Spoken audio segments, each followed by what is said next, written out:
تو اس کی علامت ہوتا ہے کہ یہاں ارد گرد کہیں پانی ہے، جبھی وہ زندہ پرندہ موجود ہے نا۔ تو یہ جو چیزیں ہوتی ہیں کسی شے کی وجود کی دلالت کرنے والی یا اس کی علامت یا نشانی بننے والی، اسے آیت کہا جاتا ہے۔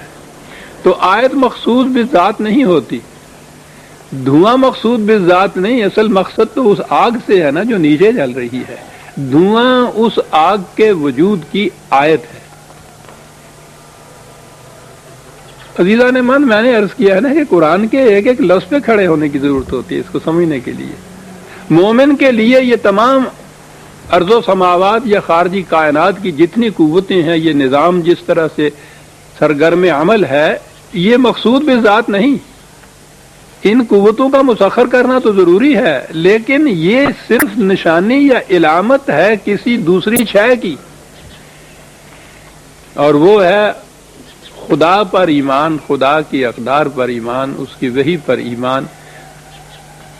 تو اس اعتبار سے مومن کے لیے یہ قوتیں یا کائنات خارجی جو ہے وہ آیت بنتی ہے ایک عظیم صداقت پر یقین رکھنے کے لیے۔ یہ صداقت کہ یہ خارجی کائنات کا نظام، محیر العقول نظام، جس حسن و خوبی سے چل رہا ہے، یہ کسی اندھی قوت کا کام نہیں ہو سکتا۔ ایک خدا جو عزیز بھی ہو اور حکیم بھی ہو، یہ اس کی کار فرمائی ہو سکتی ہے۔ تو یہ اس بات پر ایمان کی علامت یا نشانی بن جاتا ہے خارجی کائنات کا نظام مومن کے نزدیک۔ جو اس بات پہ ایمان نہیں رکھتا وہ بھی مسخر کرتے ہیں، لیکن وہ کہتے ہیں یہ ہیں کہ یہ کسی طرح ہے فیضرلی وجود میں آ گیا کارگاہ کائنات، اور اب جس طرح سے گھڑی کو چابی دی جائے تو از خود چلتی رہتی ہے، یہ چلتا رہتا ہے، خدا کا تعلق نہیں درمیان میں آتا اس کے۔ تو یہ خارجی کائنات کا نظم و نسق آیت بنتا ہے للمومنین۔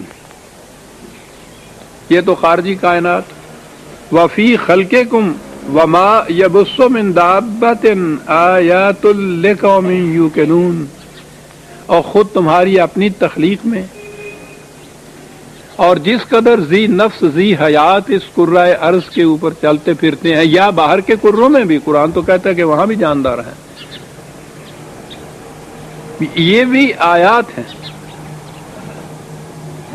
پہلے کہا تھا للمومنین، یہاں کہا لقوم یوقنون، جو یقین رکھتی ہے قوم اس حقیقت پر کہ یہ نظم و نسق کائنات یوں ہی ہے فیضرلی نہیں چل رہا، ان کے لیے خود انسان کی تخلیق اور جتنی ذی حیات مخلوق اس کرۂ ارض یا اس کائنات میں جہاں کہیں بھی ہے، وہ بھی آیت بنتی ہے اس امر کی کہ یہ نظام واقعی ایک عزیز و حکیم خدا کا کار فرمودہ ہے۔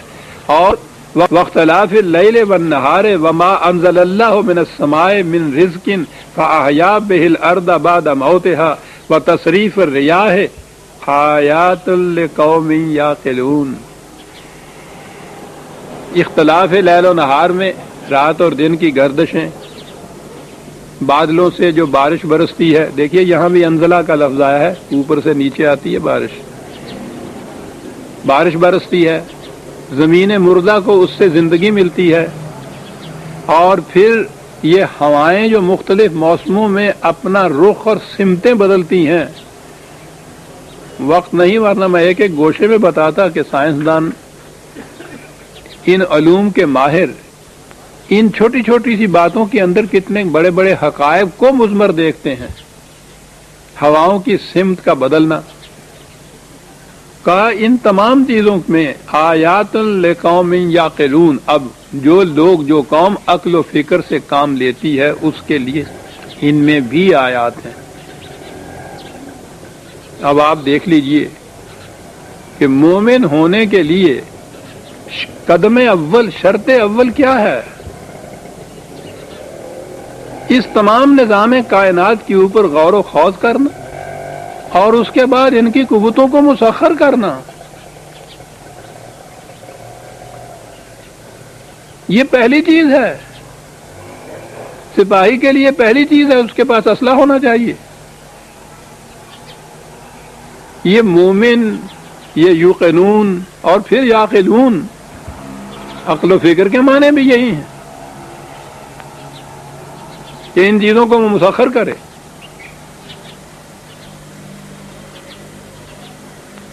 اور اس کے بعد ہے تلک آیات اللہ نتلوہا علیک بالحق، اور یہ آیات قرآنی.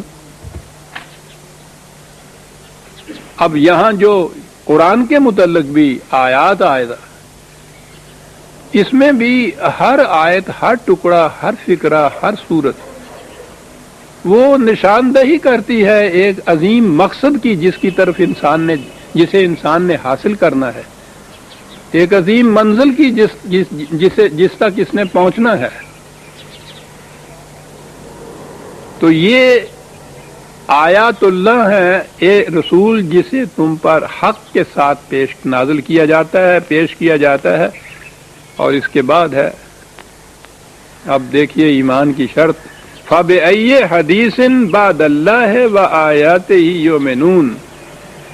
کہا کہ یہ آیات جو بکھری پڑی ہیں خارجی کائنات کے اندر، اور یہ قوانین خداوندی جو قرآن کے اندر وحی کی روح سے دیے گئے ہیں، ان کی موجودگی میں پھر کون سی اور بات رہ جاتی ہے جس کا یہ انتظار کرتے ہیں خدا پر ایمان لانے کے لیے. تو اب خدا پر ایمان لانے کے لیے دو چیزوں کی ضرورت پڑ گئی، فطرت کی قوتوں کی تسخیر اور قوانین جو وحی کی روح سے انسانی زندگی کے لیے دیے گئے ہیں ان پر غور و فکر، اور اس کے بعد ان پر عمل. یہ دو چیزیں ہونی چاہیے. تو اس کے بعد وہ قرآن کہتا ہے کہ اس کے بعد کسی اور چیز کی ضرورت ہی نہیں رہتی کہ انسان پھر تلاش کرے کہ میں کس بات پہ ایمان لاؤں. کہتا ہے اس کے بعد اور کون سی چیز باقی رہ جاتی ہے جس کا یہ انتظار کرتے ہیں ایمان لانے کے لیے. لیکن ویل لکل افاق اسیم، ایک لفظ عزیزان من جھوم کے رہ جاتا ہے. یہ تو وہ قومیں ہیں فطرت کی قوتوں کو مسخر کر کے وحی کی روح سے ان کا استعمال کرنے والی. اس کے لیے بڑی جد و جہد کی ضرورت ہے، اور اس کے لیے بڑے ایثار اور قربانی کی ضرورت ہے. وہ جو ہے فطرت کی قوتوں کو مسخر کر کے، میں نے کہا اقدار خداوندی کے مطابق استعمال کرنا، پہلی قدر تو اس میں یہ ہے وَيَمْكُثُ فِي الْأَرْضِ مَا يَنْفَعُ النَّاسَ.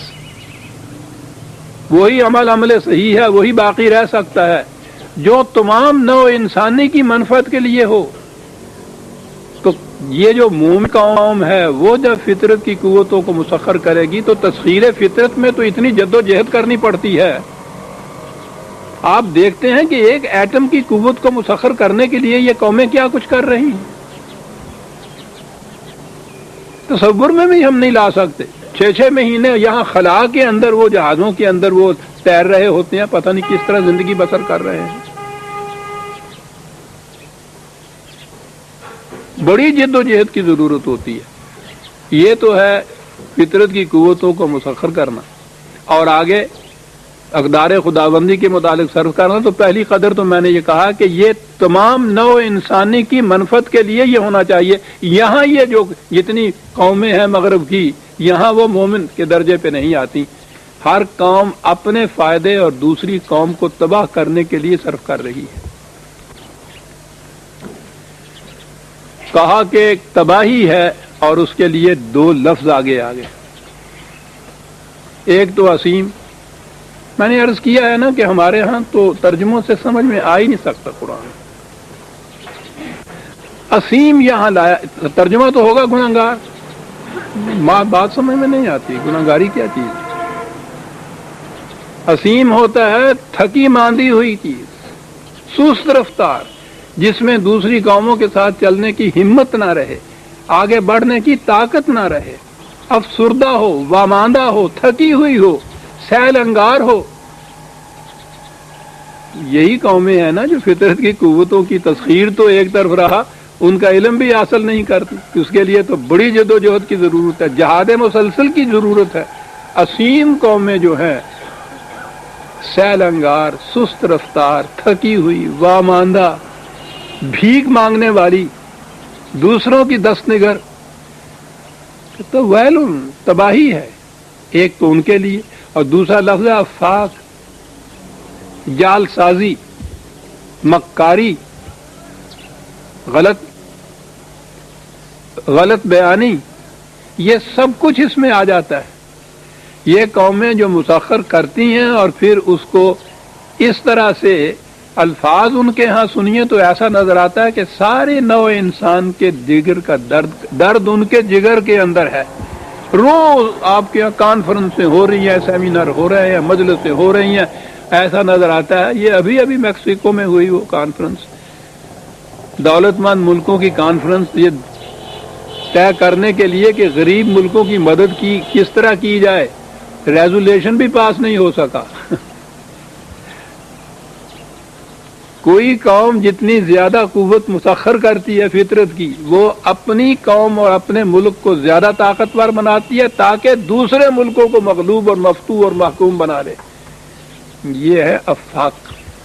اور دوسری قومیں ہیں اسیم، کہ جو تھکی ماندی بیٹھی رہیں، گداگری کرتی رہیں، بھیک مانگتی رہیں دوسروں سے۔